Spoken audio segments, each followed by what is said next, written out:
김주영 작가와 함께합니다. 마음과 생각이 자라는 인문학 산책. 희망의 불씨.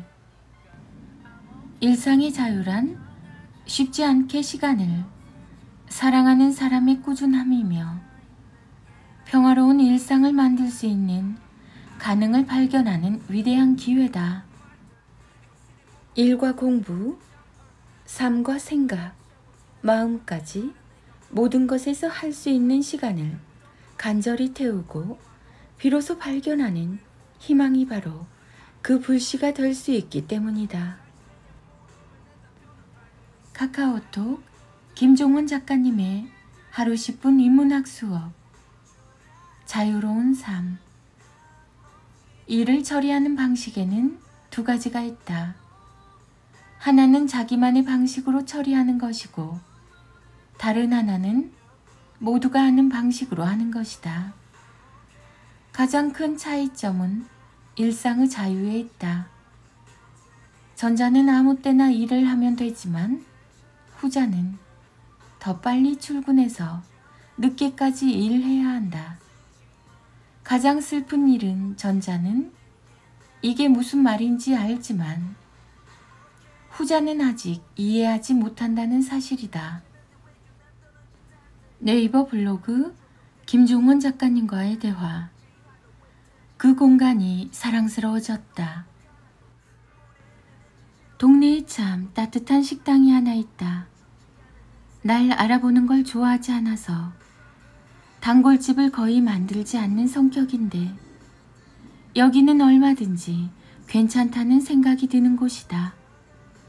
최근에는 김과 밥을 주시길래 김을 손으로 일일이 잘게 잘라서 밥에 넣어 간장에 비벼서 먹고 있으니 할머니 오너 셰프께서 다가오시더니 정말로 아이를 바라보는 미소를 지으며 이렇게 말씀하셨다.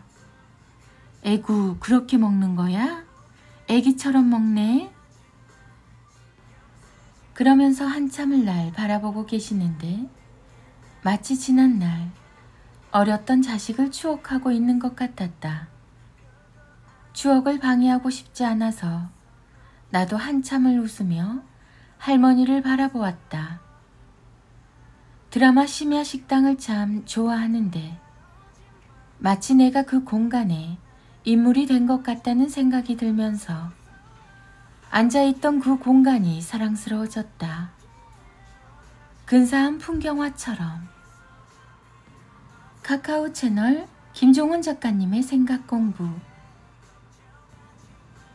아이에게 매일 이 말을 들려주면 아이가 살아갈 삶의 수준이 바뀝니다. 삶의 곳곳에서 바로 실천 가능한 아이를 바꾸는 부모의 말.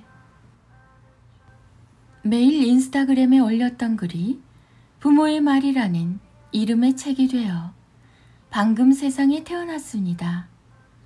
기존에 올렸던 글에 새로운 내용을 70% 이상 추가해서 도움을 전하려는 마음을 가득 담으려고 노력했습니다. 나는 왜 아이에게 이렇게 말하지 못할까? 이런 상황에서는 어떻게 말해야 할까? 오늘도 이 고민으로 괴로워하는 부모님들께 저는 이런 근사한 사실을 하나 전하고 싶습니다. 아이의 마음을 제대로 읽은 부모의 말은 다릅니다. 아이는 2번 태어납니다. 부모의 사랑으로 세상에 태어나고 부모의 말로 다시 한번 태어나 완벽해지죠. 부모의 말이 아이에게는 살아갈 생명입니다. 여러분은 오늘 어떤 생명을 아이와 나눴나요? 책을 많이 기다려주시고 축하해 주셔서 정말 감사합니다. 그 고마운 마음까지 글에 담아 완성했습니다. 부모의 말을 통해 내 아이를 가장 근사하게 키울 소중한 말을 여러분께 선물합니다. 김종원 작가. 자녀교육, 부모교육, 책, 육아, 홈스쿨링, 대화법. 질문, 초등교육, 부모의 말. 카카오 채널 김종원 작가님의 기적의 필사법. 엄마가 안 깨워줘서 늦었잖아. 몰라. 이게 다 아빠 때문이야. 핑계와 변명을 하지 않는 아이로 키우는 상황의 말. 아이와 함께 극장에 가서 영화를 볼 때면 꼭 들려주는 말이 하나 있습니다. 너 화장실 다녀와야 하지 않겠어?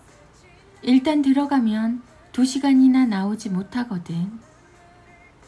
하지만 대부분의 아이들은 귀찮고 당장 괜찮아서 됐어, 그냥 들어가 라고 답하죠. 하지만 문제는 거기에서 끝나지 않아요. 영화를 보는 내내 갑자기 화장실이 급해진 아이가 중간중간 영화 언제 끝나? 라는 질문을 하며 귀찮게 하기 때문입니다. 그러니까 미리 화장실에 가라고 했잖아. 부모의 마음은 이렇지만 영화가 끝난 후 부모는 전혀 예상하지 못한 이런 아이의 잔소리를 듣게 됩니다. 왜 날 화장실에 데리고 가지 않았어? 엄마 때문에 영화도 제대로 못 봤잖아. 이 어이없는 상황이 일어난 이유는 뭘까요? 맞아요. 처음에 나온 부모의 말에 힌트가 있습니다. 화장실에 가지 않으면 중간에 힘든 일이 생길 거라는 이야기를 했기 때문에 오히려 반대로 아이의 잔소리를 듣게 되고 핑계와 변명의 대상이 된 거죠. 말을 조금만 바꾸면 이런 엉뚱한 상황을 긍정적으로 바꿀 수 있습니다. 과정과 결과를 아이에게 직접적으로 알려주지 않고 단순히 상황 그 자체만 간단하게 언급하는 겁니다. 이를테면 이런 방식으로 연습할 수 있어요. 너 화장실 다녀와야 하지 않겠어? 일단 들어가면 2시간이나 나오지 못하거든. 이 영화 2시간이나 상영하는데 미리 확인하면 좋을 게 없을까? 너 내일 또 지각할 거니? 빨리 들어가서 자야 일찍 일어나지. 내일 학교에 늦지 않게 가려면 오늘 어떻게 해야 할까? 오늘 비 온다고 하니까 귀찮아도 우산 챙겨서 가. 오늘 날씨가 심상치 않은데 뭘 준비하면 좋을까? 물론 직접적으로 말하는 게 좋을 때도 있어요. 하지만 이런 상황에서는 아이가 스스로 경험하면서 얻은 결과를 통해 다음에는 스스로 가장 좋은 선택을 할 수 있게 만드는 게 좋습니다. 이렇게 사소한 부분에서도 아이의 생각을 자극해서 성장을 이끌 수 있습니다. 그게 아니면 자꾸 이런 핑계와 변명을 부모에게 돌리는 아이가 될 가능성이 높죠. 우산 안 가져가서 나만 비 맞았잖아. 왜 내 가방에 넣어주지 않았어? 왜 더 깨우지 않았어? 엄마가 안 깨워줘서 늦었잖아. 몰라. 다 아빠 때문이야. 내가 정말 못 살아. 요즘 이런 고민을 하는 부모님이 참 많아요. 어쩌지? 우리 아이 변명이 늘었어. 자꾸 핑계로 상황을 모면하려고 하네. 그럴 때는 앞서서 언급한 것처럼 아이에게 과정과 결과를 직접적으로 언급하며 말하고 있는 것은 아닌지 스스로 점검할 필요가 있습니다. 말은 순식간에 나오는 거라서 철저하게 확인하지 않으면 그걸 내뱉은 자신도 쉽게 인지할 수 없으니까요. 꼭 기억해 주세요.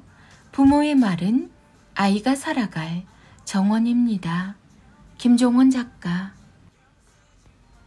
그간 인스타그램에 정성을 다해 매일 아침에 올렸던 글을 부모의 말이라는 책으로 만들었습니다. 정말 많은 사랑을 담아 쓴 책이라 특별히 출간 기념 라방을 하려고 합니다. 카드 뉴스 마지막 이미지에 라방 안내 이미지가 있습니다. 참고해 주시고요. 내일 25일 오전 10시에 행복한 마음으로 뵙겠습니다. 김종원 작가, 자녀 교육, 부모 교육, 책, 육아, 홈스쿨링, 대화법, 질문, 초등교육, 부모의 말. 내일 오전 10시에 라방에서 만나요. 인문학의 대가 김종원 작가님의 하루 한 장 365 인문학 달력. 아이들의 낭송이 이어집니다. 인문학 달력 2월 20일. 내가 아이에게 준 마음은 결국 다시 나에게로 돌아옵니다.